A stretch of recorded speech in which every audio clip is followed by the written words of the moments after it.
La semaine du 13 mai 2024 a été une très grosse semaine pour l'IA, ça je pense que vous avez dû le voir passer, en tout cas voir quelques articles sortir. Aujourd'hui je vais faire peut-être un petit point sur tout ce qui a été fait, tout ce qui a été vu, tout ce qui a été annoncé et tout ce qui est déjà présent. Et puis on va parler aussi pas mal de GPT-4o ou alors GPT-4 Omni et savoir concrètement ce que ça apporte de plus par rapport à l'ancienne version.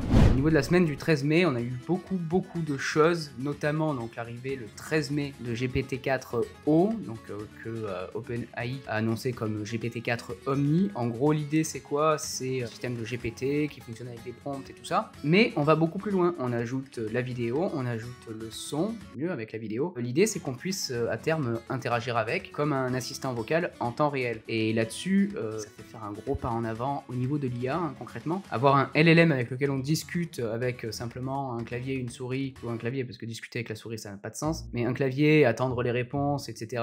comme un moteur de recherche finalement, c'est pas très compliqué, c'est pas très loin de ce qu'on sait faire depuis une vingtaine d'années. La seule chose que l'on ne savait pas faire concrètement, c'est avoir autant de données instruites et comprises, ce qui fait qu'aujourd'hui on peut poser des questions et on a des réponses en fonction de notre question. Aujourd'hui, le bas est vraiment fait en avant, dans le sens où on passe vraiment dans la réalité. On arrive à une IA qui est capable de s'adapter en temps réel, en fait concrètement, et qui est capable de comprendre l'environnement avec qui elle parle, donc de comprendre les éléments, de comprendre la différence entre un humain et un objet par exemple. Et là-dessus, c'est très impressionnant. Il y en a beaucoup qui pourraient en avoir peur et honnêtement on pourrait comprendre, parce que du coup la question serait quelle est la limite maintenant entre concrètement l'IA et l'intelligence humaine. Ça on pourra en reparler un peu plus tard dans la vidéo. Il y a eu d'autres annonces qui ont été faites la même semaine, donc le 14 mai on a eu Google qui annonçait son évolution de son moteur de recherche plus son intelligence artificielle. Alors là-dessus aussi, grosse nouveauté, ils sont pas morts, hein. Il y en a beaucoup qui disaient quand ChatGPT va sortir son moteur de recherche,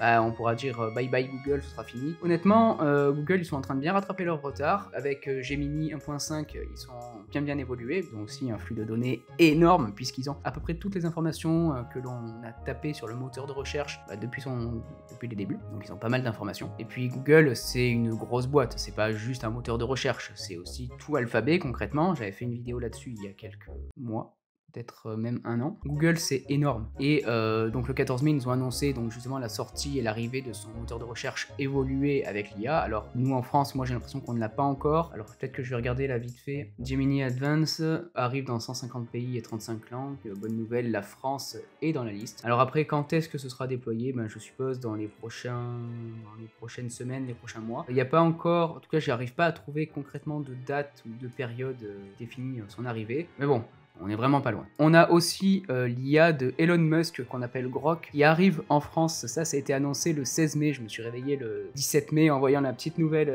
apparaître. Ça c'est plutôt cool. Grok c'est un peu le même principe, c'est toujours le même principe de ChatGPT et tout ça, donc on reste toujours sur le même modèle, sauf que c'est fait par Elon Musk concrètement. Apparemment c'est une grosse IA. Bon, on connaît le bonhomme, hein, on sait que quand il fait les choses, il les fait généralement pas à moitié. Mais je ne l'ai pas encore testé. Ça pourrait être intéressant de la tester en vidéo. C'est à vous de me dire si vous voulez que je teste Grok en vidéo. Ça c'est en gros toutes les annonces, toutes les choses qui sont arrivées et qui ont été en tout cas présentées cette semaine. Là j'enregistre, on est le 17 mai au matin, peut-être qu'on aura d'autres nouveautés encore dans la journée, ça on le saura bientôt. Pour aujourd'hui ce qu'on va faire c'est que je vais regarder principalement GPT-4o. Alors pourquoi celui-là? Parce que c'est la vidéo que j'avais prévu de faire lundi lors de sa sortie, mais j'avais pas anticipé qu'il y aurait autant de choses qui arriveraient cette semaine. L'avantage en plus c'est que GPT-4 Omni est déjà présent en France.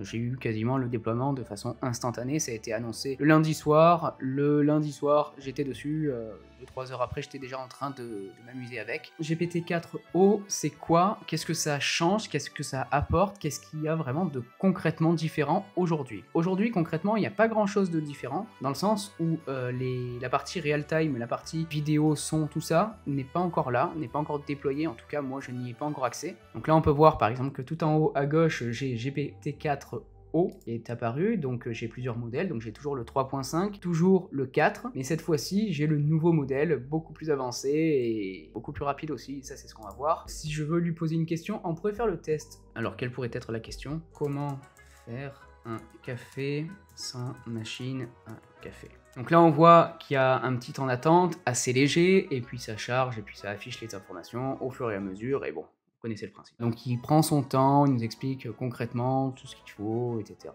Donc moi ce que je vais faire, c'est poser la même question cette fois-ci, mais sur une nouvelle conversation, sur une conversation GPT-4o. Là, je clique. On a la même chose, sauf que bah, il est beaucoup plus rapide, beaucoup plus rapide. On peut le voir à la vitesse d'écriture. Encore que c'est pas la version la plus rapide. J'ai déjà eu des moments où je cliquais sur entrée, j'avais déjà la réponse qui s'écrivait. Là, on voit qu'il y a quand même une petite latence. Alors bon, latence raisonnable, hein, soyons honnêtes. Hein. J'aurais pas eu toutes ces informations-là il y a 6 mois ou 1 an. Bon, peut-être il y a 1 an, mais peut-être pas il y a 2 ans, en allant chercher sur Internet. Et concrètement, les informations, bon, c'est à peu près les mêmes que celles de la conversation précédente. Il fait moins de texte, il va plus à l'essentiel. Est-ce que c'est parce que c'est un moment différent et qu'il a interprété comme ça, ou est-ce que c'est parce qu'il va plus à l'essentiel de façon générale? Ça, c'est intéressant de pouvoir le tester. Concrètement, on va pouvoir le tester de façon correcte. Je vais me mettre sur la partie carrément Playground. Donc Playground, c'est la partie qu'on utilise quand on est premium et qu'on veut utiliser en fait concrètement pour aller beaucoup plus loin, pour entraîner notre IA. On a accès à tout un tas d'autres outils avec cet aspect-là. C'est une vue très différente de celle de ChatGPT standard, en tout cas pour le commun des utilisateurs. Mais voilà, en gros l'idée c'est que ici j'ai un système qui a été ajouté pour comparer. Donc là je peux comparer 2 types de réponses. On va lui poser la même question aux deux. Donc d'un côté j'ai GPT-4o, de l'autre côté j'ai GPT-4 Turbo. Et ben voilà, on va poser la question et on voit carrément que ben en fait GPT-4o est quand même beaucoup plus rapide. Alors il s'est arrêté à méthode 2. Il s'est arrêté pour un nombre de tokens maximal. Bon ça se paramètre, hein. C'est je sais plus où c'est, voilà, c'est ici. On peut lui dire, bah, tu vas jusqu'à 822 tokens. On va repartir du principe où on efface tout. On va reposer notre question. Et au moment où je clique, voilà, c'est vraiment GPT-4o qui est direct. Il est instantané. Il veut vraiment aller vers le temps réel. Pour aller vers le temps réel, il faut pas de latence, tout simplement. On est bien d'accord, quand vous parlez à un pote, sauf s'il est un peu lent, et dans ce cas-là, bah, je suis désolé. Normalement, il ne réfléchit pas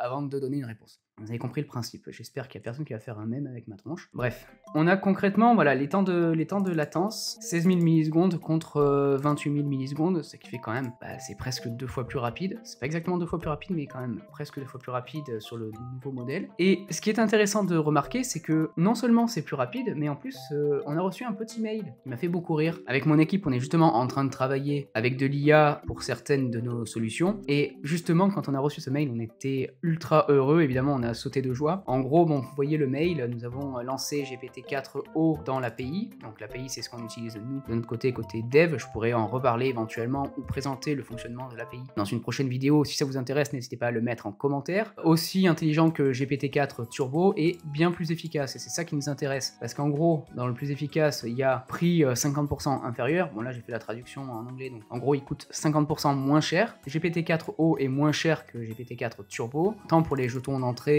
que pour les jetons de sortie. La latence est 2 fois plus rapide, donc en gros on va 2 fois plus vite. Ça c'est ce qu'on a pu voir quasiment. Nous sur certains de nos tests, on allait même jusqu'à 4 fois plus vite, donc c'est vraiment important pour nous. Et puis les limites de débit 5 fois plus élevées. Au cours des prochaines semaines, GPT-4o atteindra 5 fois celui de GPT-4 Turbo, soit jusqu'à 10 millions de jetons par minute pour les développeurs ayant une utilisation élevée. Savoir ce qu'ils entendent par utilisation élevée. En attendant, on pourra envoyer des fichiers ou des demandes beaucoup plus grosses, beaucoup plus conséquentes.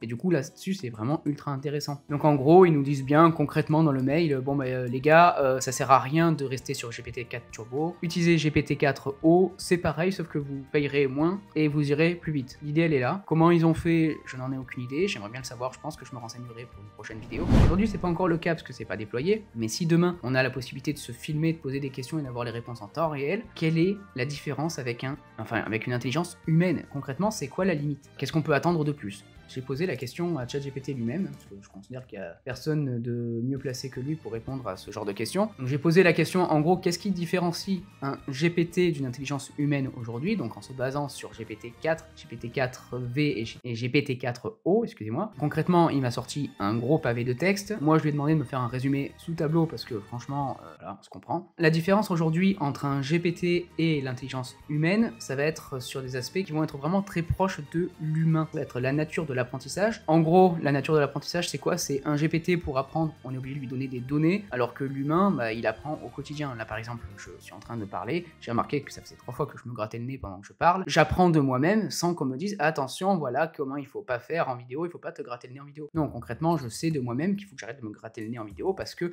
pour le montage, ça va être chiant, typiquement. Ensuite, compréhension et connaissance, donc basé sur la corrélation textuelle sans compréhension réelle. En fait, le GPT ne va pas comprendre, il va découvrir un sens global et puis il va s'adapter à ça. Là où un humain pourra potentiellement rebondir et apprendre de certains éléments, etc., etc. Ensuite, il y a la capacité de raisonnement. Donc toujours pareil, le GPT est basé sur des données, ce qu'on lui a expliqué. En gros, A plus B est égal à C. Ok, donc A plus B est égal à C. Donc C est égal à A plus B. Voilà, on va pas chercher plus loin. Et peut-être que nous, en tant qu'humains, C, on sait qu'on peut y aller autrement. Ensuite, les émotions et la conscience. Bon, ça sera toujours un sujet très compliqué, mais heureusement que l'IA n'a pas d'émotion. Alors, heureusement ou malheureusement, je sais pas encore. Mais en attendant, tant qu'il n'y a pas d'émotion, ça va. En gros, on est tranquille psychologiquement, on peut se dire, bon, bah, ça va, on n'est pas trop dans la merde. À partir du moment où on met des émotions dans les IA, je sais pas comment ça va se passer, honnêtement. Flexibilité et créativité, donc évidemment, toujours pareil. Le GPT ne peut créer qu'à partir de ce qu'il connaît ou ce qu'il a déjà vu. L'humain va pouvoir créer à partir d'autres choses. L'interaction sociale et culturelle, et ensuite les objectifs et intentions. Évidemment, donc l'IA est toujours aujourd'hui basée sur le fait d'être un outil, et tant mieux, et pas d'être une intelligence autonome, contrairement à l'humain qui, lui, peut être autonome, peut savoir s'il fait un bon choix ou un mauvais choix. Donc concrètement, voilà un petit peu les différences que l'on peut retrouver aujourd'hui, mais on voit que bah, finalement, il n'y a pas tant de différences que ça, parce que ok, il y a tout ce qui fait qu'un humain est humain. L'image, elle l'a. Le son, bah, l'image, elle l'a. Le texte, bah, l'image, elle l'a. Donc en fait, elle sait lire, écrire, parler. Elle sait comprendre plus de langues qu'un humain ne saura jamais le faire. Elle sait apprendre plus de connaissances qu'un humain ne pourra jamais le faire. Il n'y a plus de grosses différences aujourd'hui. Hein. On commence à être très très proche de l'intelligence humaine. Est-ce que je suis content ou est-ce que je suis mécontent? Ça, moi, c'est personnel. Personnellement, je considère que l'IA étant un outil, il n'y a pas de grand risque dans la vie. En revanche, c'est comme un couteau. Si vous décidez de couper votre pain le matin avec, vous en servez comme un outil intelligemment, pour son usage en tout cas. Si vous en servez pour courir dans la rue après des gens, pour les planter, c'est que le problème ne vient pas du couteau, mais de l'humain qui est derrière. Bref, mais du coup, GPT-5, on en est où? Parce que concrètement, aujourd'hui, OpenAI nous a annoncé de grosses évolutions, mais on attend toujours notre petit GPT-5. Il arrive quand ce truc-là? Et puis, surtout, qu'est-ce qu'il sera? Quand on voit GPT-4 Omni, on se dit, mais il va faire mieux. On connaît OpenAI, on sait qu'ils vont faire encore plus, et qu'on va encore se dire, waouh, c'est l'objectif qu'ils ont, je pense, en tête à chaque fois qu'ils parlent, à chaque fois qu'ils ouvrent leur gueule. C'est pas pour dire, ouais, super, on a fait une mise à jour, quand vous cliquez ici, maintenant le bouton il passe bleu. On s'en fout de ça. Par contre, voilà, quand on fait une mise à jour, en gros, vous avez le waouh. Ça, c'est leur objectif. Et le fait est que ça fonctionne. Ils sont arrivés avec GPT 3.5 déjà, sorti de nulle part. On a tous fait waouh. Ils sont sortis avec GPT 4, on a fait waouh, c'est encore plus costaud. Ils sont sortis avec Dali, on a fait waouh, maintenant il y a de l'image. Ils sont arrivés avec Sora. Bon, Sora n'est pas encore accessible, mais en gros, on s'est dit waouh, maintenant ça fait des vidéos. Ils sont arrivés avec GPT 4 Omni. Waouh, maintenant il y a. Bon, on a compris le principe, ils aiment l'effet waouh. Mais qu'est-ce qu'ils vont pouvoir faire pour GPT-5 pour l'effet waouh? Je pense que ça arrivera déjà courant de l'été 2024, en tout cas j'espère, et j'ai hâte de voir surtout les performances que va avoir ce nouvel outil, et surtout les nouvelles fonctionnalités qu'on va y retrouver, hein, ça peut être aussi intéressant. Mais bon, pour tout ça, il va falloir attendre encore un petit peu. En attendant, je vous invite à liker cette vidéo si c'est pas déjà fait, à vous abonner à la chaîne parce que 96% d'entre vous n'est pas abonné, hein, donc ce serait bien de vous abonner s'il vous plaît. Et si vous avez des demandes, des questions, quoi que ce soit, n'hésitez pas, c'est dans les commentaires que ça se passe. Bon, on se retrouve pour une prochaine vidéo. À la prochaine!